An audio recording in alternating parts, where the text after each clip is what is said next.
Hi, I'm Luca Traini, PhD student at the University of L'Aquila. In this video, I will talk about detecting latency degradation patterns in service-based systems. This is a joint work with my advisor, Vittorio Cortellessa. Modern high-tech companies deliver new software in production every day and perceive this capability as a key competitive advantage. Of course, this can have some cost, especially in terms of software quality. For example, common performance assurance techniques usually involves long and time-consuming tasks, which are often impractical in this context. Also, according to Facebook, several performance issues only came out with the real live user traffic, and it's often unfeasible to proactively detect them in a testing environment. For these reasons, today performance debugging in production is a fundamental activity of software maintenance and evolution. Debugging performance issues can be especially challenging in service-based systems. A request to one of these systems may trigger several remote procedure calls, where each call can be subject to performance degradation. Thanks to the availability of tools like workflow-centric solutions like Jaeger or Zipkin, today is simpler to diagnose, analyze, and fix performance issues in service-based systems. However, there are still some problems. For example, in this plot are shown latencies for loading the home page of a website. The gray line shows the distribution of latency, while the gray circles at the bottom show nominal latencies of requests. As we can see, there are several requests that shows degraded performance. The problem is, which request should be analyzed first and why? This selection process is also called triage and is a fundamental step for effective performance debugging. Let us suppose that these performance degradation are caused by two main performance issues. The first one is an expensive computation in RPC 1, and the second one is caused by two slow DB queries, one in RPC 2 and another in RPC 3. Of course, identifying these problems may require a thorough analysis of distributed traces, logs, and also other performance indicators. But the very first step is to identify a subset of requests that may be potentially affected by a relevant performance issue. A good approach would be to identify requests that shows in traced information some symptom of the performance issue, for example, in their RPC execution time. We call such symptoms latency degradation patterns. Latency degradation patterns identify subset of anomalous requests that shows similar behavior in terms of RPC execution time, and that may be potentially related to the same performance issue. In this slide are shown two examples of them. The first one identifies requests where RPC execution time for getProfile RPC is greater than 30 milliseconds. The second one identifies requests where getRecommended execution time is greater than 20 milliseconds and getCart execution time is greater than 15 milliseconds. In the plot are shown requests identified by the two latency degradation patterns. The first one is highlighted in red and the second one in blue. As we can see by the plot, latency degradation patterns should be strictly correlated with degraded latency, and they should identify a relevant portion of anomalous requests. In this work, we design and implement an automated approach to identify relevant latency degradation patterns in order to help performance analysts during this time-consuming and tedious activity. Just to give a little bit of vocabulary, in the rest of the video I will call a condition a predicate over RPC execution time, and a pattern the solution we are looking for, which are basically conjunction of conditions. More formally, we denote a request R as an ordered set of values, where EI denotes the execution time for the RPC I, and L denotes the entire request latency. A condition is denoted as a triple, J, E min, E max, where J refers to the RPC J. We say that a request R satisfies C if the execution time of the RPC J in R is greater than or equal to E min, less than E max. A pattern is denoted as a set of k conditions where k is greater than 0.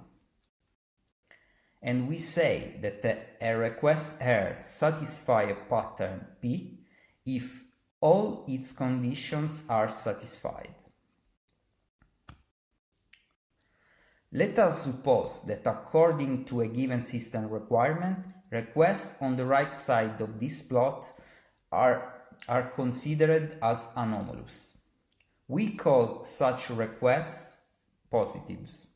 The set of positive requests are denoted as RPOS. The other requests are considered as negatives and are denoted as RNeg. The latency degradation interval is denoted with I. We are interested in latency degradation patterns, which are patterns that are relevant and strictly correlated to slow requests. Each pattern P identifies a set of positive requests and a set of negative requests.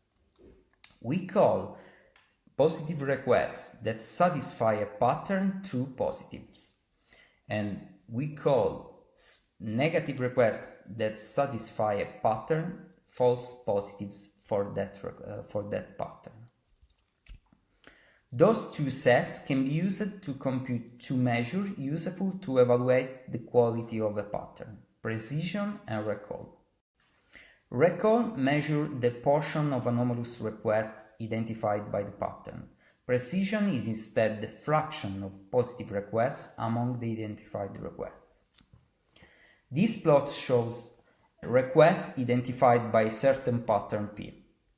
As we can see, this pattern shows a good quality in terms of recall, but the precision is low because there are several negative requests identified by the pattern. This other pattern instead has a good precision because all the identified requests are positives, but the recall is not as good as the previous example. An ideal solution should look like this, as it both shows high precision and high recall. In order to achieve a situation like this, we use the F-score, which is the harmonic mean of precision and recall, as is shown in this formula. Hence, given a latency degradation pattern I, our optimization problem aims to find the best pattern P such that the corresponding F-score is maximized. Obviously, a single pattern may not be enough to explain the entire latency degradation interval, but it may be enough to explain a smaller part of that interval.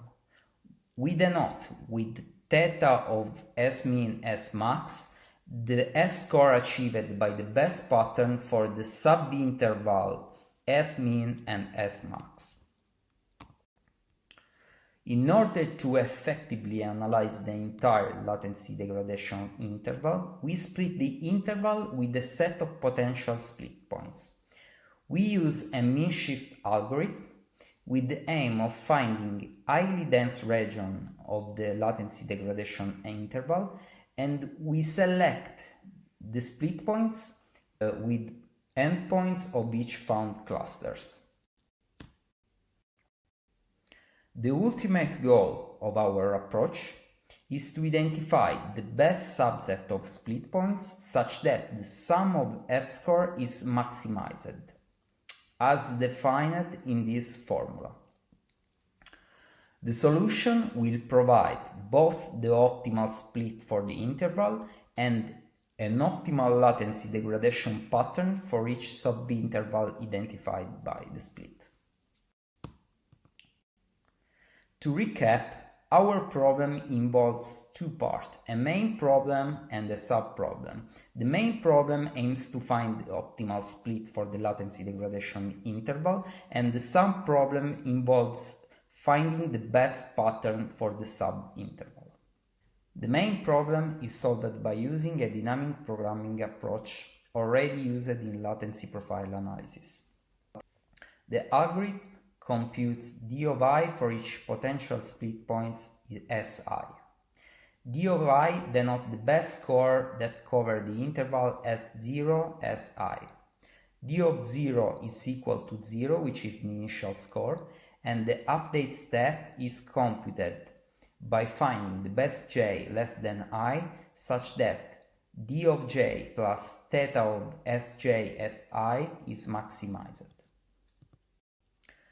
To solve the sub-problem instead, we use a novel approach based on a genetic algorithm. The chromosome represents a pattern and the genomes represent conditions. The fitness is, of course, the f-score. We define two custom reproduction operators, the mutation operator, which randomly removes add or change a condition, and the crossover operator, which merges two patterns into a single one and randomly split the new pattern in two novel chromosomes. As evolution strategy, we use a mu plus lambda strategy. In a genetic algorithm, a slow fitness evaluation can severely hamper the efficiency of the algorithm. In our case, the core operation is computing the set of true positives and false positives. Computing these two sets implies to check a set of inequalities for each request. Since the number of requests involved can be extremely high, fitness evaluation can be slow.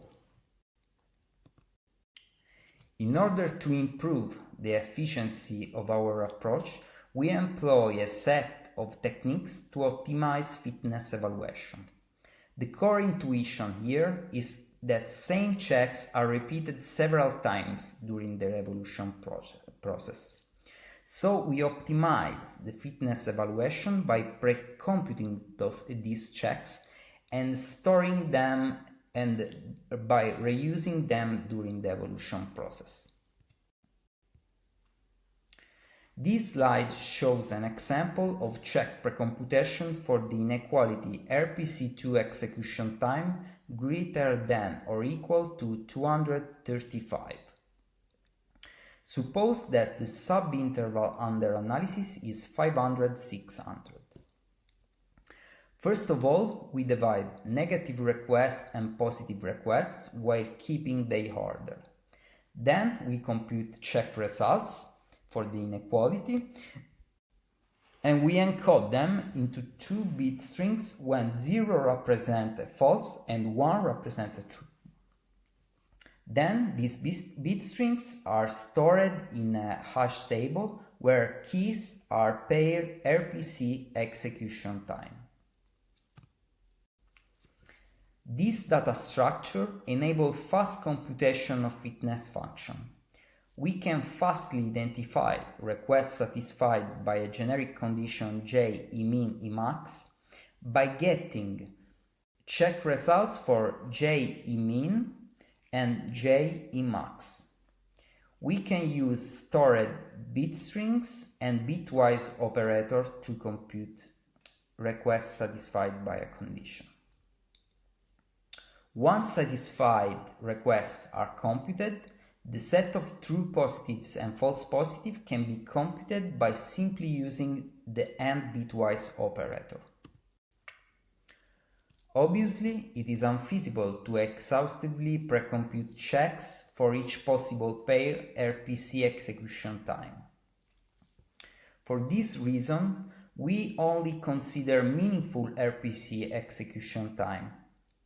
In order to select them, we use the same approach based on the mean shift algorithm used to split the latency degradation interval. This approach heuristically reduces the search space of the algorithm while keeping a good quality of solutions. The research questions that we aim to answer are the following. Is our approach effective for clustering requests associated to same latency degradation pattern as compared to machine learning algorithms? The second one is our approach effective with respect to state-of-the-art approaches for latency degradation analysis? The third one is how robust is our approach to noise? For noise, here we mean RPC execution time fluctuation that does not have any impact on the overall latency of requests. The fourth research question is, what is the efficiency of our approach as compared to other ones? To evaluate our approach, we use a microservices-based system. The system uses Zipkin to trace requests, and the requests under analysis involve 13 RPCs. We perform 60 load testing sessions, and in each session we inject 2 randomly generated artificial degradation patterns. In 30 we use normal artificial degradation, and in the other 30 we use noised artificial degradation. Normal artificial degradation injects 50 millisecond delay in a subset of RPC for the 10% of user traffic. Noised artificial degradation instead use the same approach, inject 50 milliseconds in the 10% of user traffic, but with some noise in there. These are the baseline we use. The first 3 are general purpose machine learning clustering algorithm, which can be employed for triaging requests. And the last one is a domain-specific state-of-the-art approach for triaging requests. The approach is by Krushevskaja and Sandler and is based on a branch-and-bound algorithm. This slide shows results in terms of F-score, precision, and recall for our approach and baseline approaches. You can see the results of our approach in green, and in the legend our approach is denoted as genetic. As we can see by the plot, all the approaches perform extremely well in normal experiments, except for the mean shift algorithm. But in noised experiments they show some differences. In particular, machine learning algorithms are clearly outperformed by our approach, especially in terms of recall. Thus, answering research question 1. This may be due to the fact that general-purpose machine learning algorithms blindly group together requests with similar RPC execution time, but without considering the RPC impact on the overall latency. Also, our approach outperformed the state-of-the-art approach in both normal and noised experiments.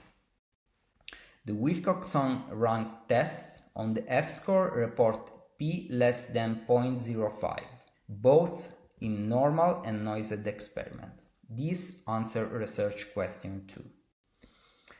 It is interesting also to notice that both our approach and the state-of-the-art approach show more resiliency to noise with respect to general-purpose clustering algorithms. thus answering research question 3. This table reports execution time mean and standard deviation. As we can see, machine learning approaches are clearly faster than our approach. This should be taken in consideration by performance analysts while choosing the right approach to use, because there is a sort of trade-off between effectiveness, which is better in our approach, and scalability, which is better in clustering algorithms. It is interesting to notice that noise has impact in terms of efficiency in both our approach and in the branch and bound based approach. Also, the table clearly shows that our approach is faster than the state-of-the-art approach, thus answering research question 4. Results shows that our approach outperforms existing approaching in triaging requests. This happens especially when RPC execution time is not very regular and there is some noise. We plan to deeply investigate the application of our approach to other distributed systems, ever more chaotic. We also plan to thoroughly study and improve the scalability of the approach, and to generalize the approach to other trace attributes other than RPC execution time. Thanks for your attention.